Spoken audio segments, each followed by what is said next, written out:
እዚህ በተለይ አሁን ባለንበት ወቅት ያው ወደ መጨረሻው ዘመን ያለን ስለሆነ ብዙ መከራዎች ብዙ ፈተናዎችን እዚህም እዛ እየተመለከትን ነው ሁላችንም ማለት ነው።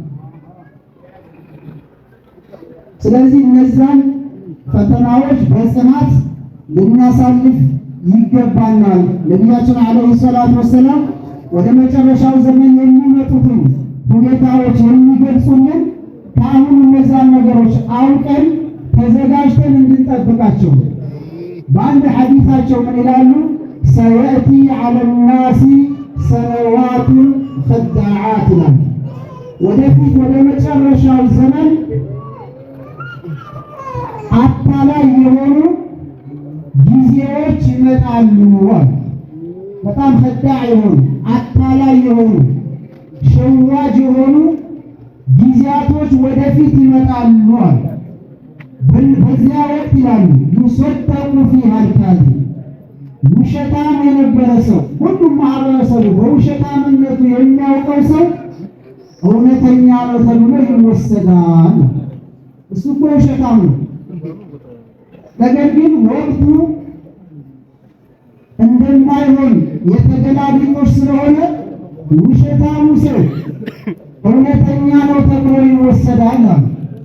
ወዩከዘቡ ፊሃ አሳዲቅ እውነተኛው ሰው ደግሞ ውሸታም ተብሎ ይከሰሳል። ነቢያችን አለይሂ ሰላቱ ወሰላም እውነት የያዙ ሰዎች የያዛችሁት ሐሰት ነው ተብለው ይከሰሳሉ። እውነት የያዙ ሰዎች ውሸት አደባባይ ይወጣል እያሉ ነው ነቢያችን አለይሂ ሰላቱ ወሰላም። እውነት ተደብቆ ውሸት አደባባይ የሚዘልቅበት ወቅት ይመጣል። ወዩእተመኑ ፊሃ አልኻኢን ያ ደግሞ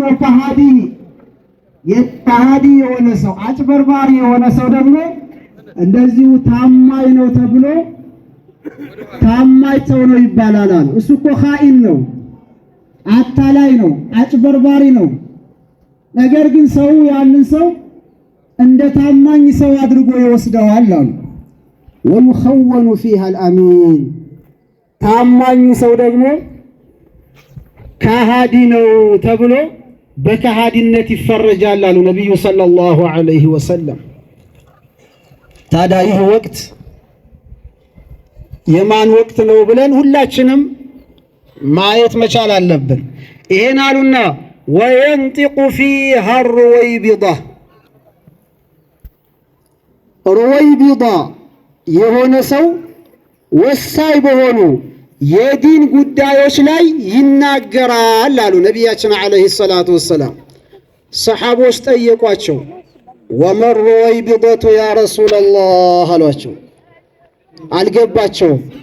ሩወይቢዳ ደግሞ ምንድን ነው አሉና ጠየቋቸው።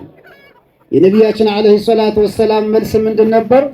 ቃለ አረጁሉ ታፊሁ የተከለሙ ፊ አምሪል ዓማ ክብረ ቢስ የሆነ ሰው ወራዳ የሆነ ሰው በሙስሊሙ ማህበረሰብ ጉዳይ አውቅልሃለሁ ብሎ ተነስቶ ይናገራል አሉ ነቢያችን አለይሂ ሰላቱ ወሰላም።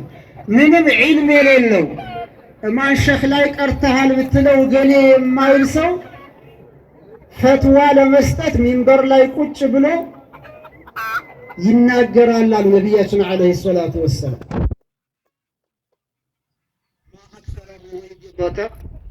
ፊ ዐስሪና አልሓዲር ታዲያ አሁን ባለንበት ዘመን ሩወይቢዳ በየቦታው አለ፣ በየመንደሩ ብቅ ብቅ ብሏል።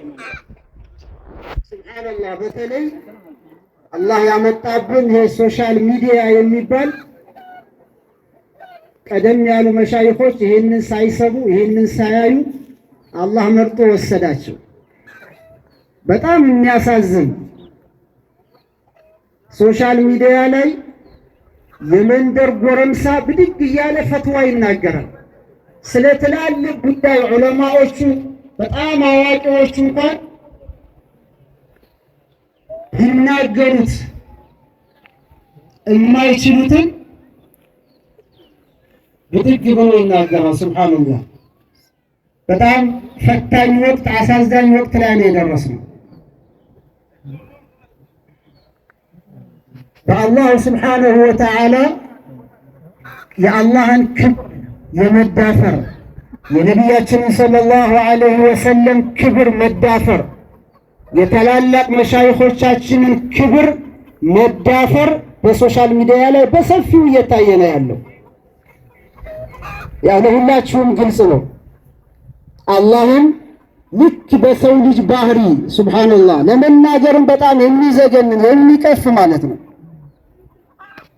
መቼም ትንሽ እንደው የዒልም ግንዛቤ ያለው ሰው ይሄን ሰምቶ ውስጡ ያላዘነ ያላለቀሰ ሰው ካለ ኢማኑን መፈተሽ አለበት። ሐቂቀተን አላህ እግር አለው፣ አላህ እጅ አለው። እጁ ደግሞ እንደኛው ቀኝና ግራ እጅ አለው፣ ወገብም አለው፣ ባት አለው። እግሩን ጀሃነም ይከታል። ከዚህ በላይ ምን አይነት ኩፍር አለ ታዲያ? ይሄ ኩፍር ያልሆነውን ኩፍር የሚባለው ታዲያ ምንድን ነው? ሱብሃንአላህ ልክ የሆነ ጣዖት አድርጎ አላህን ስሞ ለዛ መስገድ ማለት እኮ ነው።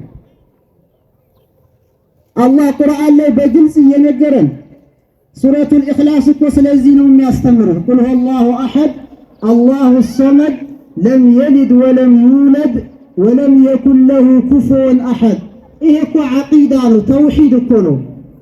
አላህ ስብሓነሁ ወተዓላ በምንም ባህሪ የማይወልድ መሆኑን የማይወለድ መሆኑን እሱን የሚመስል በምንም አይነት ባህሪ ከአላህ ጋር ምንም የሚመሳሰል እንደሌለ እኮ ነው አላህ የሚገልጸው። ሌላውን የቁርአን አንቀጽ ተውትና የቁል ሁወላሁ አሐድ የሚለውን በደንብ የተረዳ ሰው ይሄ ብቻ ይበቃዋል ዐቂዳውን ለመያዝ ማለት ነው። ወለም የኩን ለሁ ኩፉወን አሐድ እኮ ነው የሚለው አላህ። ምንም አይነት አምሳያ እኔን የሚመስል ምንም የለም ነው የሚለው አላሁ ስብሓነሁ ወተዓላ። ለይሰ ከሚስሊሂ ሸይ፣ ይሄ እኮ ቁርአን ነው። እኔን የሚመስል በእኔ ባህሪ የሚገለጽ የለም እየተባለ ልክ ነሳራዎቹ ኩፋሮቹ የሚሉትን ያንን እኛ በእኛ ቤት ስም በእስልምና ስም እየተነገረ ነው ያለው። ሱብሃንአላህ በጣም ያሳዝናል። ሰይዱና ዓሊይ ብን አቢ ጣሊብ ረዲየላሁ ዐንሁ ምን ይላሉ?